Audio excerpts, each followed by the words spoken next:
Gusto ko yung arrangement niya, ma. Look, ito yung kitchen. Bulaga. Kitchen. Bulaga. Ito yung parang may mini bar. There. And then, ma, tinan mo. Ito na yung sala nila. Diba? Tapos yan. TV. Tapos, after ng maliit na space na to, diba, ito yung kitchen and then the mini bar. Tapos, may mirror lang dyan. Yan yung. Tapos, andito na yung room. Cute. Room for two beds lang siya. And then, ang CR, ito. CR na agad. After ng room.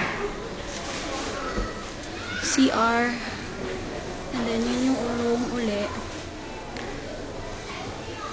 And then, paglabas mo dito, ito na yung kusina ulit. Ganda, no? Easy, hello. And then,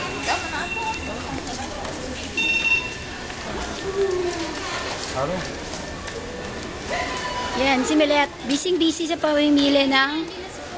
Beb, sabi ko, busy-busy ka sa pamimili ng appliances para sa inyong bahay. Furniture pala, sorry. May appliances din naman kanina. Flashlight to. Ha? Ayan, oh. Maraming ilaw sa bahay. Ha? Maraming ilaw. Malaking ilaw. Sayang. Puro furnitures lang to eh. Appliances kanina. Mga pillows. Diba? Ito cute din to. Dining table nila. Dining area. Cute. Bye!